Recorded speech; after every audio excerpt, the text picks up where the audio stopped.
കേരളത്തിന്റെ മാത്രമല്ല രാജ്യത്തിന്റെ തന്നെ അഭിമാന പദ്ധതിയായി മാറുകയാണ് വിഴിഞ്ഞം തുറമുഖം. തുറമുഖത്തിന്റെ ട്രയൽ ഓപ്പറേഷൻ ജൂലൈ 12-നാണ് തുടങ്ങുന്നത്. അത്യാധുനിക ഉപകരണങ്ങളും അത്യാധുനിക ഓട്ടോമേഷൻ IT സംവിധാനങ്ങളുമുള്ള ഇന്ത്യയിലെ ആദ്യത്തെ സെമി ഓട്ടോമേറ്റഡ് തുറമുഖമാണ് വിഴിഞ്ഞം. ഈ സെപ്റ്റംബർ അല്ലെങ്കിൽ ഒക്ടോബറിൽ തുറമുഖം കമ്മീഷൻ ചെയ്യും. കേരള സർക്കാർ പൊതു സ്വകാര്യ പങ്കാളിത്ത മോഡലിൽ നടപ്പാക്കുന്ന പദ്ധതിയാണ് വിഴിഞ്ഞം തുറമുഖം. കേരളത്തിലെ എക്കാലത്തെയും വലിയ സ്വകാര്യ മേഖലാ നിക്ഷേപമാണിത്. തുറമുഖം പൂർണ്ണതോതിൽ കമ്മീഷൻ ചെയ്യുന്നതിനുള്ള തയ്യാറെടുപ്പുകളോടെ ട്രയൽ ഓപ്പറേഷൻ ആരംഭിക്കാൻ ഒരുക്കങ്ങൾ പൂർണ്ണമായും പൂർത്തിയായി. ജൂലൈ 12-ന് നടക്കുന്ന ചടങ്ങിൽ ആദ്യത്തെ കണ്ടെയ്നർ ഷിപ്പ് സാൻ ഫെർണാണ്ടോയെ കേരള മുഖ്യമന്ത്രി പിണറായി വിജയൻ സ്വീകരിക്കും. രാവിലെ 10-ന് നടക്കുന്ന ചടങ്ങിൽ കേന്ദ്ര ഷിപ്പിംഗ് മന്ത്രി സർബാനന്ദ സോണോവാൾ പങ്കെടുക്കും. കേന്ദ്ര സംസ്ഥാന മന്ത്രിമാർ, വിശിഷ്ട വ്യക്തികൾ, ഉദ്യോഗസ്ഥർ, ജനപ്രതിനിധികൾ എന്നിവരും പങ്കെടുക്കും. ട്രയൽ ഓപ്പറേഷൻ 2 മുതൽ 3 മാസം വരെ തുടരും. ഈ സമയത്ത് തുറമുഖം വലിയ കപ്പലുകളുടെ പ്രവേശനത്തിന് സാക്ഷ്യം വഹിക്കും. ട്രയൽ റൺ തുടങ്ങി ഏതാനും ആഴ്ചകൾക്കുള്ളിൽ ഏകദേശം 400 മീറ്റർ നീളമുള്ള വലിയ കണ്ടെയ്നർ കപ്പൽ തുറമുഖത്തേക്കെത്തും.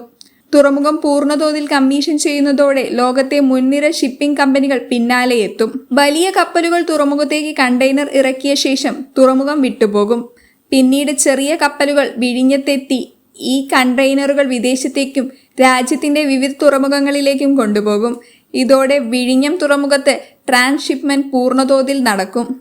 വാണിജ്യ കപ്പലുകൾ കൈകാര്യം ചെയ്യുന്നതിനായി വിഴിഞ്ഞം തുറമുഖത്തിന് താൽക്കാലിക NSCP ക്ലിയറൻസ് 2024 ജൂൺ 2-ന് ലഭിച്ചു.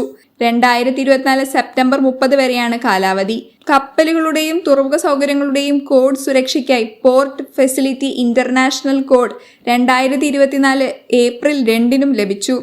വിഴിഞ്ഞം രാജ്യാന്തര തുറമുഖത്തെ കസ്റ്റംസ് തുറമുഖമായി അംഗീകരിക്കുന്ന രേഖ 2024 ജൂൺ 15-നാണ് ലഭിച്ചത്.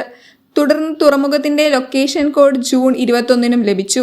ലാൻഡിംഗ് സ്ഥലത്തിന്റെ അംഗീകാരത്തിനും സെക്ഷൻ 8 പ്രകാരം കസ്റ്റംസ് ഏരിയയുടെ പരിധി വ്യക്തമാക്കുന്നതിനുമുള്ള സർട്ടിഫിക്കറ്റ് ജൂൺ 24-ന് ലഭിച്ചു.